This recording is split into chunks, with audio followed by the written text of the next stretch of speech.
মেয়েদের জীবনের কিছু বাস্তব কথা। একটা মেয়ে সবসময় অসহায়, চলতে ফিরতে, উঠতে বসতে মেয়ে মানেই অসহায়। মেয়ে জন্ম থেকে মৃত্যু পর্যন্ত প্রত্যেকটা সময় অন্যের ওপর নির্ভর করে বেঁচে থাকে।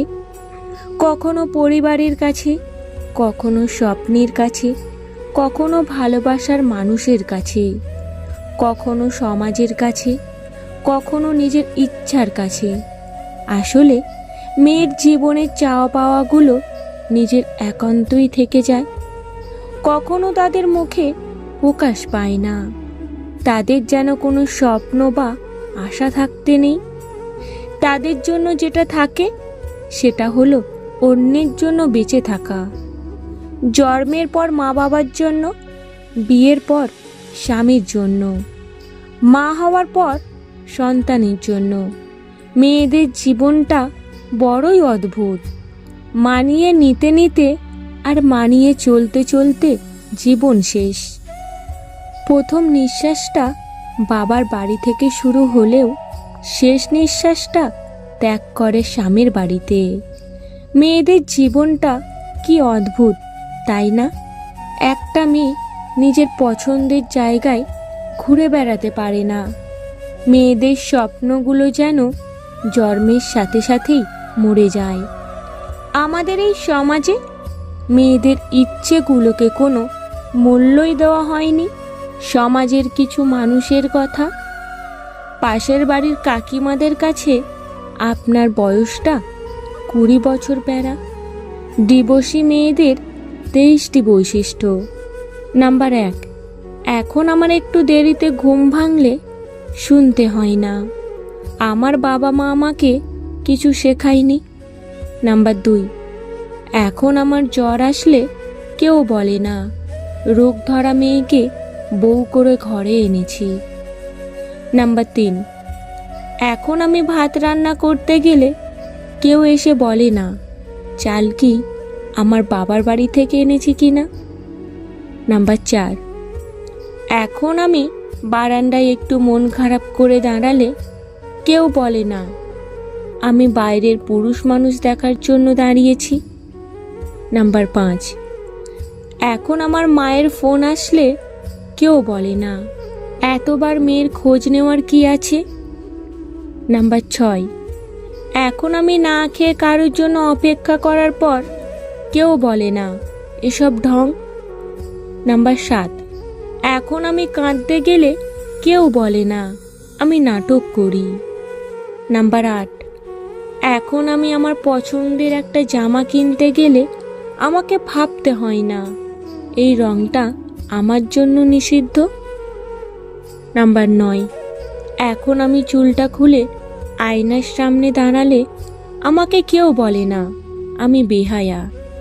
নাম্বার 10, এখন আমি রান্না করতে গিয়ে আমার হাত পুড়িয়ে ফেললে আমাকে শুনতে হয় না, আমি কোনো কাজই পারি না। নাম্বার 11, এখন আমার মা আমাকে একটা জামা দিলে কেউই বলে না, এত দেওয়ার কি আছে।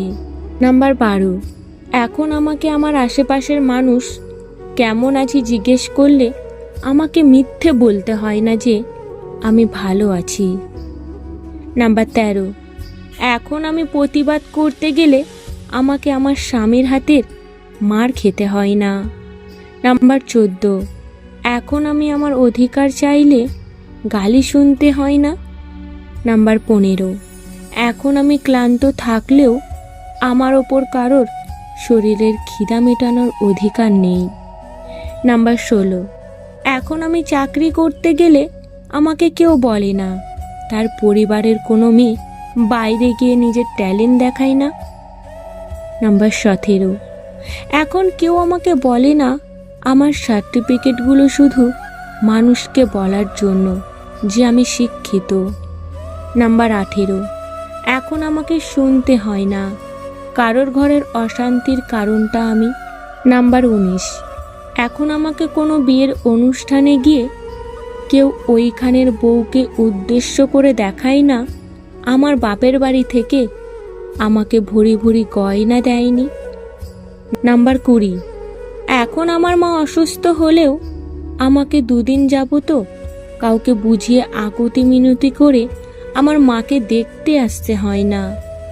নাম্বার 21, এখন আমায় শুনতে হয় না ওই মেয়েটার সাথে বিয়ে করলে আমি সুখী হতাম, তোমার সাথে আমি সুখী নই।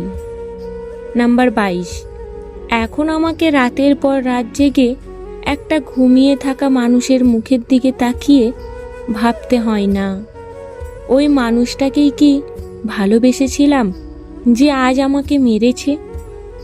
নাম্বার 23, এখন আমি শ্বাস নেওয়ার সময় কারোর অনুমতির প্রয়োজন হয় না, তবে আমাকে এখন শুনতে হয় অন্য কিছু। নাম্বার 1, আমি ভালো না, তাই আমি সংসার করতে পারিনি, দোষটা আমারই। নাম্বার 2, আরও কিছুদিন নাকি আমায় সহ্য করার দরকার ছিল। নাম্বার 3, আমার নাকি চুপ করে সহ্য করা উচিত ছিল। নাম্বার 4, আমি এখন দুশ্চরিত্রা একটা মেয়ে। নাম্বার 5, অনেক সিঙ্গেল ছেলে আমাকে দেখে বলে দিবসী মাল, একটু পটালেই পাওয়া যাবে। নাম্বার 6, আমার আত্মীয় স্বজন আমার মা বাবাকে বলে তোমাদের আহ্লাদে মেয়ে খারাপ হয়েছে। নাম্বার 7, বন্ধু বান্ধব বলে মা তোর সাথে মিশতে মানা করেছে, তুই ডিভোর্সি। আমার প্রশ্ন। নাম্বার 1, কোথায় ছিলেন আপনারা যখন আমি রাত জেগে কাঁদতাম? নাম্বার 2, কোথায় ছিল আমাকে নিয়ে এত সমালোচনা যখন আমার চোখের নিচে এত কালি পড়েছিল যে আমার চোখগুলোই দেখা যেত না? নাম্বার 3, কোথায় ছিলেন আপনারা যখন আমার স্বামী আমাকে নোংরা ভাষায় গালাগালি করত? নাম্বার 4, কোথায় ছিল আপনাদের সম্মান যখন আমাকে আমার মা বাবাকে প্রতিটি মুহূর্তে অপমান করা হতো? নাম্বার 5, কোথায় ছিল আমার বন্ধু বান্ধবদের চিন্তা যখন আমার বিয়ের পিঁড়িতে আমার শ্বশুর শাশুড়ি আমার মা বাবাকে অপমান করছিল আর তারা ওই মুহূর্তে সেলফি তোলাই ছিল ব্যস্ত? নাম্বার 6, কোথায় ছিল সবার এই বিবেক যখন আমি শরীরের ব্যথায় কাঁদতে কাঁদতে ক্লান্ত হয়ে ঘুমিয়ে পড়তাম? সত্যি করে বলুন তো, কেউ কি ছিলেন? সংসার ছেড়েছি, অন্যায় করেছি, আর যেগুলো আমার সাথে হচ্ছিল সেগুলো কি ন্যায় হচ্ছিল?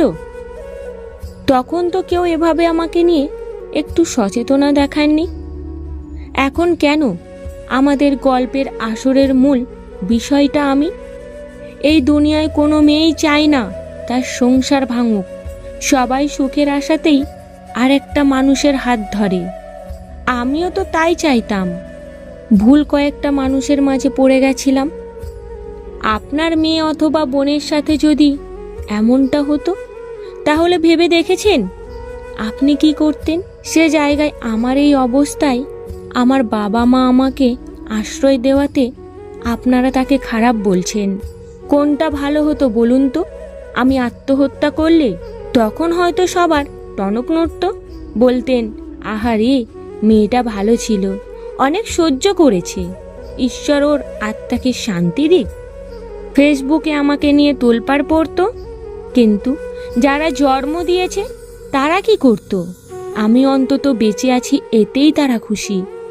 আপনারা কিছু হলেই কেন মেয়েটার দোষ বের করেন? সম্পূর্ণ ঘটনাটা জেনেই কি সমালোচনাটা করেছেন? আমি বেঁচে আছি, ভালো না থাকি অন্তত খারাপ নেই, কাঁদছি না। আমি মনে করি এটা আমার ব্যর্থতা না যে আমি সংসার ছেড়ে এসেছি, এটা তার ব্যর্থতা যে এটা বুঝতে পারিনি যে একটা মেয়ে তার জন্য একটা পৃথিবী ছেড়ে শুধুমাত্র তার হাত ধরে সম্পূর্ণ জীবন পাড়ি দেওয়ার আশা করেছিল।